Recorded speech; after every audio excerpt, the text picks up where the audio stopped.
دل شکنی والے الفاظ یعنی دل دکھانے والے الفاظ، اس سے کسی کو پکارنا، غور سے سنیے گا جو بات عرض کرنے جا رہا ہوں، ایسے الفاظ جس سے کسی کا دل دکھ جائے، اس سے کسی کو پکارنا، اس کے بارے میں اعلی حضرت کیا فرماتے ہیں؟ اعلی حضرت عظیم البرکت امام عشق و محبت علیہ الرحمت والرضوان فرماتے ہیں کسی مسلمان، اب آگے سنیے، بلکہ کافر ذمی کو بھی بلا حاجت شرعیہ ایسے الفاظ سے پکارنا یا تعبیر کرنا جس سے اس کا دل ٹوٹ جائے، اسے ایذا پہنچے، شرعن ناجائز و حرام ہے۔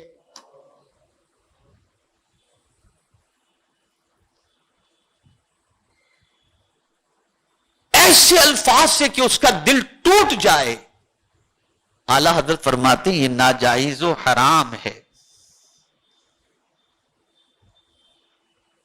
اگرچہ بات فی نفس ہی سچی ہو، اب اس کو سمجھاؤں، اگرچہ بات فی نفس ہی سچی ہو، مثال کے طور پر کسی کی آنکھ تھوڑی ٹیڑھی ہے تو آپ نے اسے کہا یہ تو کانا نظر آ رہا ہے، تو بات تو سچی ہے نا، اس کی آنکھ تھوڑی ٹیڑھی ہے، آپ نے کہا یہ بھینگا نظر آ رہا ہے، بات تو جھوٹی نہیں ہے نا، لیکن جب آپ اسے بھینگا کہیں گے نا تو اس کا دل ٹوٹے گا کہ نہیں ٹوٹے گا؟ تو اعلی حضرت کہتے ہیں فی نفس ہی اگر بات سچی بھی ہے لیکن ایسے الفاظ سے تم اسے یاد کرو جس سے اس کا دل ٹوٹ جائے، اعلی حضرت فرماتے ہیں یہ بھی حرام ہے، یہ بھی حرام ہے۔ ایک صحابی رسول حضرت بلال رضی اللہ المولا تبارک و تعالی عنہ کو فرماتے ہیں یا ابن الحبشہ، اے کالی کے بیٹے، دل ٹوٹا حضرت بلال کا، حضور صلی اللہ علیہ وسلم کی بارگاہ میں پہنچے، عرض کرتے ہیں یا رسول اللہ صلی اللہ تعالی علیہ وسلم فلاں نے مجھے ابن الحبشہ کہا، روتے روتے وہ کہنے لگے، سرکار صلی اللہ علیہ وسلم نے اس صحابی کو بلایا اور تصدیق کی اور فرمایا کیا تم نے ایسا کہا ہے؟ انہوں نے گردن جھکا دی تو آقائے کریم صلی اللہ علیہ وسلم نے فرمایا کیا آج بھی دور جاہلیت کی عادتیں تمہارے اندر موجود ہیں؟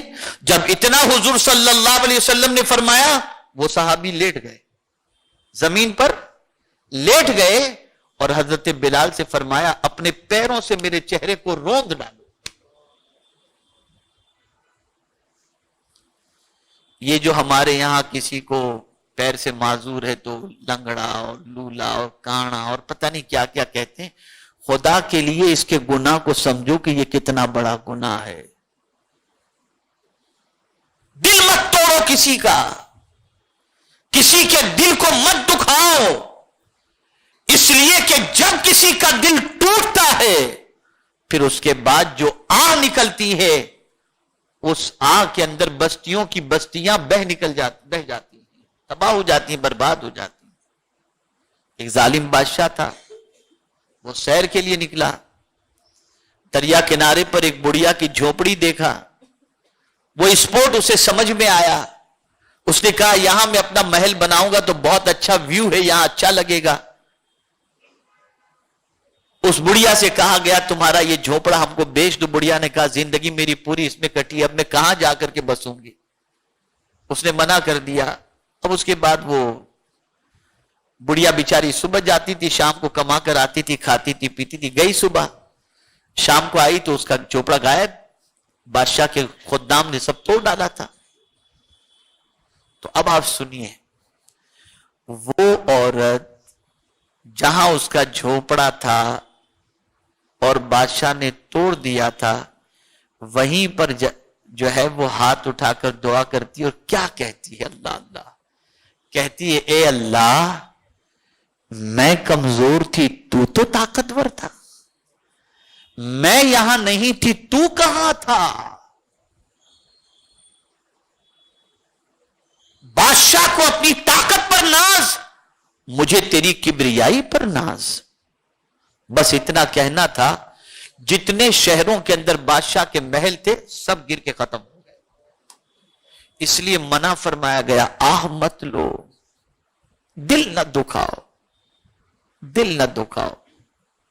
دل دکھانا بہت بڑا گناہ ہے اور دل رکھنا بہت بڑا ثواب ہے. سرکار فرماتے احب الاعمال بعد الایمان باللہ ادخال السرور فی قلب المسلم. کسی مسلمان کے دل میں خوشی کو دوڑا دینا یہ اللہ پر ایمان لانے کے بعد سب سے بہترین عمل ہے. تو خوشیاں بانٹو اور خوشیاں حاصل کرو. دل توڑنے سے گریز کرو, دل دکھانے سے گریز کرو.